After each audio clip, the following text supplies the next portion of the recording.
recording. So let me get on here. So I think you can see me, but I'm not sure. So anyway. Okay, so we're going to go ahead and start our new chapter in Heritage Studies. Now pretty much this entire chapter, I think probably the entire chapter, we won't be able to zoom in this chapter. This chapter is going to be all videos, so I'm going to try to keep them pretty short, and I'll try to keep a little slideshow going with some notes and stuff on it. So anyway, so if you would turn in your book and your work text, not your work text, your reader book, to page 258 and 259. It's the very beginning of chapter 11.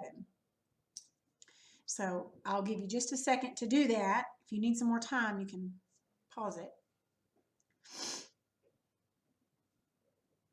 Okay, so at the top of the page, it says chapter 11, and the title of the chapter is At War Again.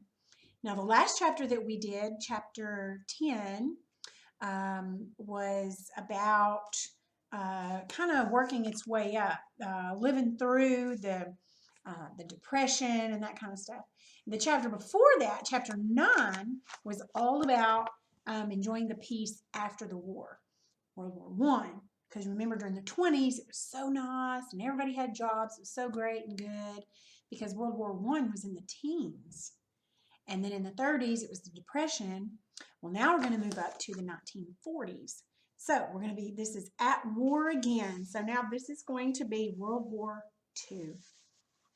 Now look at the focus of this chapter. Once the United States joined World War II, it fought to restore peace and democracy throughout the world. This chapter is about restoring peace and democracy in the world at the time when Italy, Germany, and Japan formed the Axis powers. Their leaders attacked other nations. World War II began when Great Britain and France declared war on Germany for attacking Poland. The United States declared war on Japan after Japan attacked Pearl Harbor, Hawaii, on December 7, 1941. America, Great Britain, and other nations who fought the Axis powers were called the Allies. The United States military pushed back Japanese advances at the Battle of Midway. And that's something that we're going to be studying here in a couple of days. Okay, so I'm not going to finish reading that. Let's look at the timeline. You see 1920, and it goes all the way to 1950. So that's a time of about 40 years, because 30 years, 20 to 30, and then 30 to 40, and then 40 to 50. So we're looking at a timeline of about 30 years. So during the 1930s, many nations around the world suffered. People wanted better lives. In some countries, men seized power. A person who controls everything in a nation is called a dictator. Several countries in Europe were controlled by dictators and their political parties. Since 1917, the Communist Party controlled Russia. This country was also called the Soviet Union, or the USSR, which stands for the Union of Soviet Socialist Republics. During the 1930s, everyone in the USSR had to obey Joseph Stalin, and that would be this man right here.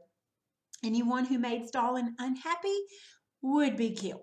So these are some words that you'd want to know: what a dictator is, what the USSR is and what it stood for, and who the dictator was during that time. And his name was Joseph Stalin.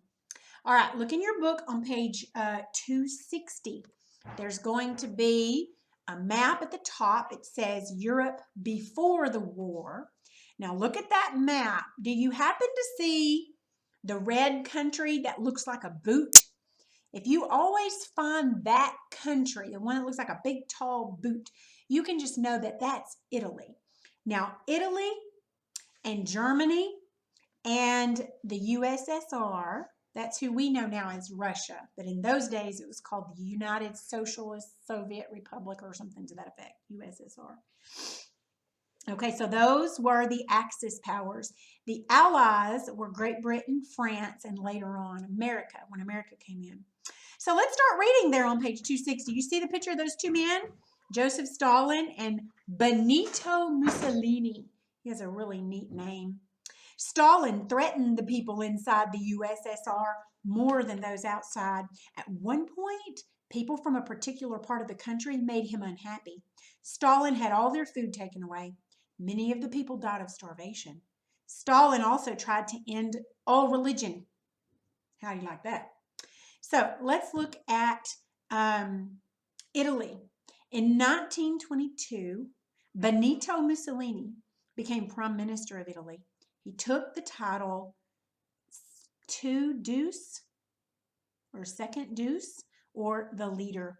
Mussolini called his political party the Fascists. He took that name from the Roman history. Mussolini told the Italians that he would make the nation the center of the new Roman Empire. To accomplish his goal, Mussolini left the people of Italy with few freedoms. He also attacked other countries. So that was going on in Italy. So we know about Russia or USSR. We know a little bit about Italy. Let's look at Germany. Adolf Hitler became dictator of Germany in the 1930s. His title was the Führer, and his political party was the Nazis.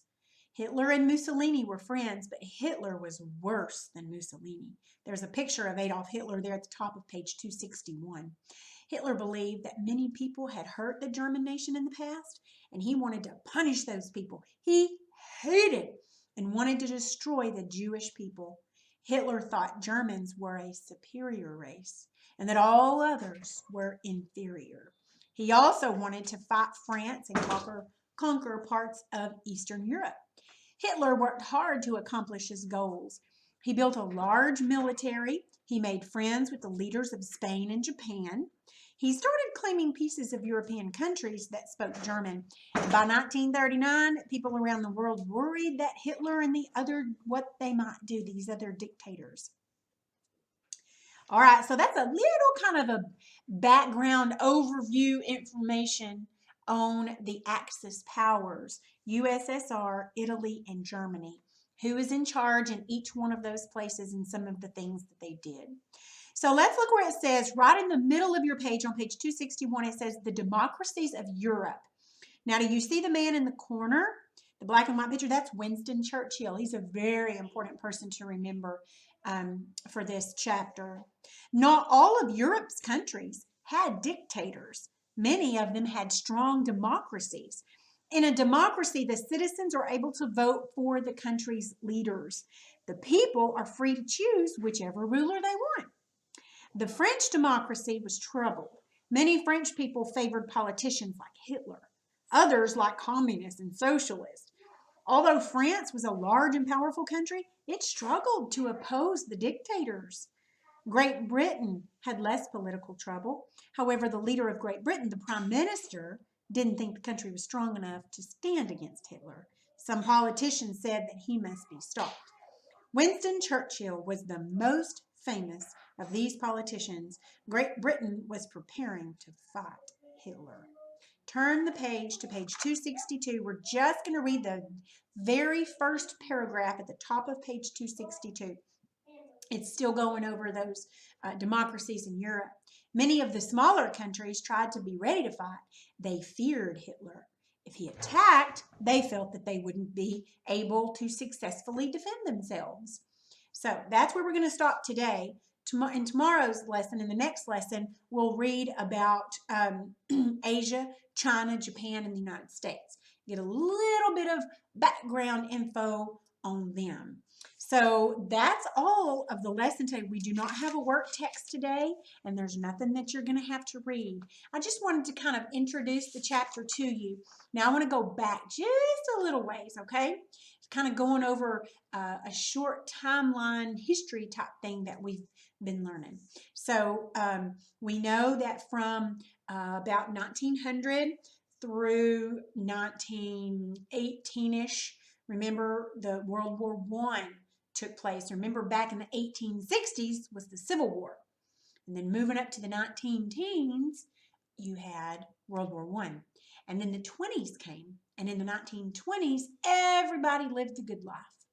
And then in the 1930s, the stock market crashed and caused the Great Depression. So now we've moved up to the 1940s, and that's where we are right now, because during the 1940s was World War II. Okay? All right, that's all that we had today, was just kind of to talk a little bit about that. So tomorrow we'll look at these Asian countries in the United States, okay? That is going to be all your lesson today.